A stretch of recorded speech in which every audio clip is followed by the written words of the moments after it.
আজই ডাউনলোড করুন আর এনজয় করুন আপনার পছন্দের শো। তুমি কি চাও, লাজু এই বাড়িতে থাকুক না চলে যাক? আজকে হয়তো বনলতা লাজুর উপর রাগ করে বাড়ি ছেড়ে যায়নি, হয়তো সত্যি ওর কৃষ্ণর সঙ্গে কিছু খটাখটি হয়েছে, কিন্তু ভবিষ্যতে কৃষ্ণ আর বনলতার মাঝখানে লাজু যে মাথা ব্যথার কারণ হয়ে দাঁড়াবে না, এটা কিন্তু গ্যারেন্টি দিয়ে বলা যাচ্ছে না। সে কি, মেয়েটা ছোট, মুখে মুখে কথা বলে, তো অনুভবের সংসারে ও যে বাধা হয়ে দাঁড়াবে সেটা তো কখনো ভাবেনি। সেটা তুমি ভাববে কি করে? সারা জীবন তো সংসারের প্রতি কখনো চোখ কান খোলা রাখুনি না। বাদ দাও, ওসব কথা বাদ দাও। একটা কথা বলবো, একটু হেল্প করবে আমাকে? কিসের? আমাদের ছেলের জীবনটা একটু সুস্থ করতে। কিরকম? রাজুকে এই বাড়ি থেকে দূর করতেই হবে। দরকার পড়লে তুমি আর আমি দুজনে লাজু শ্বশুর বাড়িতে যাব। ওই সেদিনকে ওর বর এসেছিল, আমি অনেক কথা বললাম, কিন্তু গবেরটার মাথায় কিচ্ছু ঢোকেনি। আমরা না ওই ওদের গ্রামে গিয়ে ওদের যে মোড়ল আছে ওদের সঙ্গে কথা বলে, দরকার পড়লে টাকা পয়সা দিয়ে লাজুকে অ্যাকসেপ্ট করাতেই হবে। দেখো সুদেব লাজুর বর, ওর কিন্তু কোনো আত্মসম্মান বলে কিছু নেই। যা করার আমাদেরকেই করতে হবে। ঠিক আছে, দেখি নেক্সট উইকে কিছু করা যায় কিনা। দয়া করে সবকিছু অনেক দেরি হওয়ার আগে করো। হ্যাঁ, একটা কথা ভুলে যেও না, এটা কিন্তু আমাদের ছেলের ভালো মন্দের ব্যাপার। দেখো, বারবার বনলতার সঙ্গে কৃষ্ণর সমস্যা হলেও বনলতা যেন কখনো কৃষ্ণর চরিত্র নিয়ে কোনো কথা তুলতে না পারে, সেটা কিন্তু আমাদেরকেই নিশ্চিত করতে হবে।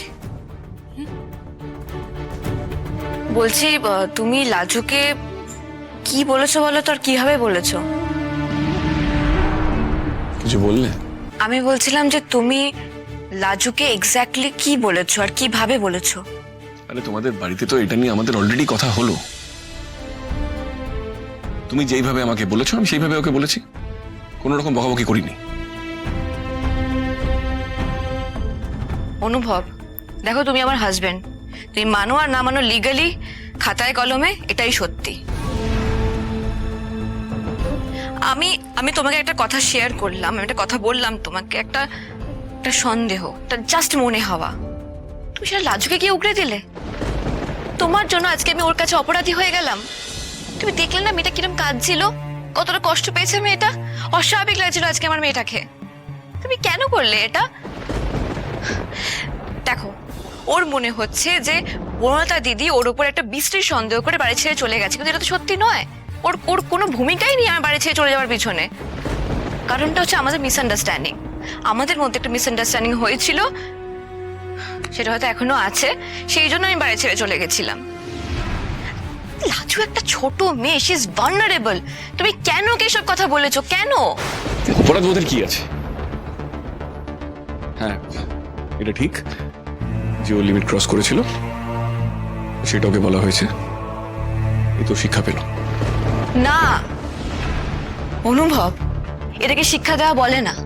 আমি না জাস্ট বুঝতে পারি না, আমি জাস্ট বুঝতে পারি না তোমাকে আর তোমার মাকে এতটা ইনহিউম্যান কি করে হতে পারো তোমরা ওই মেয়েটার প্রতি। একদিকে তোমার মা ওকে যখন তখন যাতা বলে অপমান করে। তুমি যেদিনকে ওই সাক্ষী দিতে ওকে বারণ করেছিলে, সেদিনকে তোমার মাই আবার ওকে স্নেহ করে বললেন যে না, ওই সাক্ষী হবে। আমি নিজেই তোমাদের এই হঠাৎ ভুল বদলানোটা না বুঝতে পারি না। সেখানে ওদের একটা বাচ্চা মেয়ে, ও কি করে বুঝবে? তুমি বলছো এদিকে তুমি ওর লেখাপড়া নিয়ে, ওকে নিয়ে এতটা কনসার্ন, আবার তুমি ওকে এত বাজেভাবে এত রুডলি কথাগুলো বলেছো যে এখনো মেয়েটা শক কাটিয়ে উঠতে পারছে না।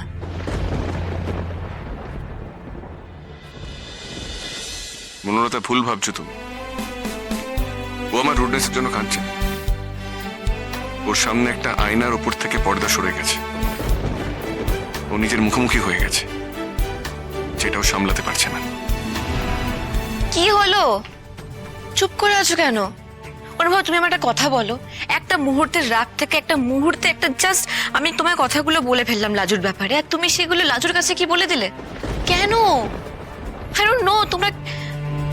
তোমরা সবাই আমি চলে যাওয়ার পর ওকে কি কি বলেছো, কতটা কষ্ট পেয়েছে মেয়েটা, কতটা ভেঙে গেছে। আমার অত্যন্ত অত্যন্ত খারাপ লাগছে ওর জন্য। অবশ্য ভুলটা আমারই ভুল, জানো তো। আমি নিজের মনের কথা তোমাকে বলতে গিয়েছিলাম, যেখানে আমাদের মধ্যে কোনো সম্পর্কই তৈরি হয়নি, ডেভেলপ করে। আমার নিজের মনের কথা তোমাকে বলে দিয়েছি, সেটা তো আমারই ভুল হবে না? অনুভব, আমার সেদিনকে সত্যি ফ্রাস্ট্রেটেড লাগছিল। আমি তোমাকে বুঝতে পারছি না, আমি তোমার নাগাল পাচ্ছি না। আর ও তোমার ব্যাপারে সবটা জানে। হয়তো সেই জায়গা থেকে আমার একটু ইনফিরিয়ার লেগেছিল নিজেকে। জানো তো অনুভব, তুমি যদি আমাকে বা আমাদের সম্পর্কটাকে বিন্দুমাত্র রেসপেক্ট করতে, এই কথাগুলো লাজুকে কি বলে দিতে না।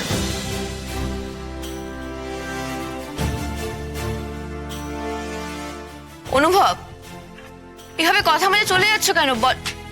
কি হলোটা কি? অনেস্টলি একটা কথা বলো তো, তুমি কি চাও? লাজু এই বাড়িতে থাকুক না চলে যাক? অবভিয়াসলি আমি চাই লাজু নিজের শ্বশুর বাড়িতে চলে যাক। আর ইনফ্যাক্ট আমি যখন সুদের বাড়িতে থাকতাম তখন তো আমি জানতাম না লাজুকে ওই বাড়িতে কোন স্ট্যাটাসে রয়েছে কি নেই। তখনও আমি চাইতাম যে ওই মেয়েটা যেন নিজের শ্বশুর বাড়িতে জায়গা পায় সসম্মানে। আমাকে একটা কথা বলো অনুভব, একটা মেয়ে আশ্রিত হয়ে অপমানিত হয়ে পড়ে থাকবে, সেটা আমি বা কেন চাইবো? ও এখানে পড়ে থাকুক, তুমি চাও? বলো, তুমি কি চাও? আমি লাজুর কথা ভাবিনি, আর ভাবতে চাইও না। আমার তো এটাই ভাবতে ভয় করেছে, লাজু তোমাকে আমি দিনের শেষে দেখতে পাবো না। বুঝে গেছি ওষুধ করেছে, একে ওষুধ করেছে। ওগো তোমার ছেলেটাকে না ওষুধ করেছে গো।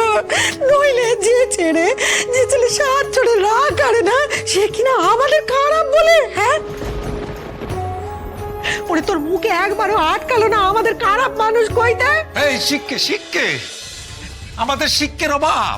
এই ছেলেটাকে তো মানুষ করতে পারলুম না। ভেবেছিলাম ঘটে বুদ্ধি নেই, তোর পেটে বিদ্যে আসবে কোত্থেকে, কিন্তু ওর পেটে যে বুদ্ধিগুলি গজ গজ করছে, খারাপ বুদ্ধিগুলো, সেটা তো আগে বুঝতে পারিনি আমি। মা, আমি বলছি যে ভাই তো অন্যায় কিছু বলছেন না, বলো? ভাইও তো একটা মানুষ।